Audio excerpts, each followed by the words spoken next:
Everyone, আসসালামু আলাইকুম। Welcome to my new video. আজ হচ্ছে জুলাই 17 তারিখ, রাত পহলেই কাল আমার বার্থডে। তো আজকে বিকেলে আপু আর আপুর বান্ধবী মিলে ঘুরতে গিয়েছে। তো হঠাৎ করে আমাকে ফোন দিয়ে বলতেছে আমাকে দ্রুত ক্যাম্পাসে যেতে হবে, কি জানি কি হয়েছে। তো কি হয়েছে আমি সেটা অত বুঝতে পারিনি। আমি তাড়াহুড়ো করে রেডি হয়ে চলে এসেছি। এখানে এসে দেখি এরা আমার জন্য আমার বার্থডে সারপ্রাইজ প্ল্যান করেছে, যেটা দেখে আমি তো পুরাই সারপ্রাইজড হয়ে গেছি। আমি ভাবতেও পারিনি যে এইভাবে আমাকে সারপ্রাইজ দেওয়া হবে। এসে এত আয়োজন দেখে আমি কি বলবো, ভাষা খুঁজে পাচ্ছিলাম না। তো শুধু অবাক চোখে তাকিয়ে দেখছিলাম আর হাসতেছিলাম, কারণ পুরো আমি জানি যে আমাকে হয়তো কালকে কিছু একটা সারপ্রাইজ দেওয়া হবে, কিন্তু এইভাবে যে আমার বার্থডেটা সেলিব্রেট করা হবে এটা আমি কখনোই ভাবতে পারিনি। আগে সবাইকে দেখতাম এরকম ক্যাম্পাসে এসে রাতের আধারে বার্থডে সেলিব্রেট করতো, আমারটা কখনো এভাবে করা হয়নি। তো খুব মনে মনে ইচ্ছা ছিল যদি কেউ এভাবে বার্থডে সেলিব্রেট করতো, তো সেটা যদি সারপ্রাইজ হিসেবে পাওয়া যায় তাহলে মানে কেমন খুশি লাগবে সেটা তো আপনারা বুঝতেই পারতেছেন। মানে কল্পনার জিনিস যদি বাস্তবে পরিণত হয় তাহলেই সেটার কেমন ডাবল খুশি লাগবে সেটা তো আমি ওইভাবে বলে বোঝাতে পারবো না। তো যাই হোক, আমি প্রচণ্ড খুশি হয়েছি। এখানে কেক কাটার পরে এই গায়ে মাখামাখি হবে এটা তো খুবই ন্যাচারাল ব্যাপার। তো আমি বার্থডে গার্ল, আজকে আমার নিষেধ ছিল, কাউকে কিছু বলা যাবে না। তো যাই হোক, ওরা যা খুশি পেরেছে করেছে।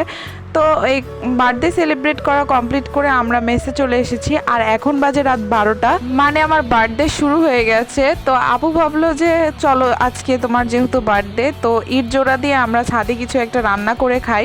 তো কি রান্না করব এটা ভাবতে ভাবতে হঠাৎ করে মনে হলো যে আমরা বিরিয়ানি রান্না করে খাই।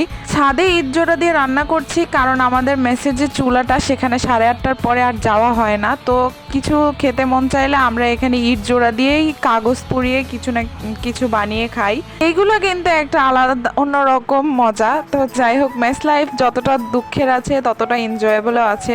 রাত্রেবেলা এরকম সবাই মিলে কিছু রান্না করে খাওয়া, এটার মজাই আলাদা। আর আজকে আমাদের ফ্লোরে কেউ ছিল না, শুধুমাত্র আপু আর আমি ছিলাম। বানাতে চেয়েছিলাম বিরিয়ানি, কিন্তু এটা হয়ে গেছে পোলাও।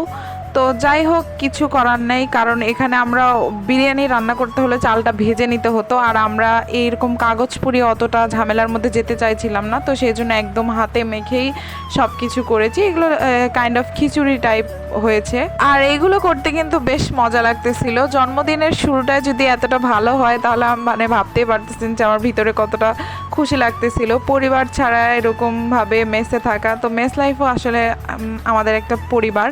তো এই যে আমি এখানে দেখাচ্ছিলাম যে আমরা কি পুড়িয়ে এখানে রান্না করছি, অনেক কাগজ, পলিথিন। তো যাই হোক, এগুলো করার পরে হচ্ছে আমাদের বিরিয়ানিটা একদম রেডি হয়ে গেছে। বিরিয়ানি বলবো না, এটা পোলাও। যাই হোক, আর এটা দেখতে কিন্তু খুবই সুন্দর হয়েছিল। তো যাই, ইট জোড়া দিয়ে রান্না করা মানে একদম পুরো চুলার মতো করে। তো এটা দেখতেও অনেক সুন্দর হয়েছিল, আর খেতেও মাশাআল্লাহ অনেক ভালো হয়েছিল। তো এখানে আপু আর আমি এগুলো খাচ্ছিলাম আর প্রচুর গল্প করতেছিলাম। আমার জন্মদিনের শুরুটা একদম খুব ভালো হয়েছে।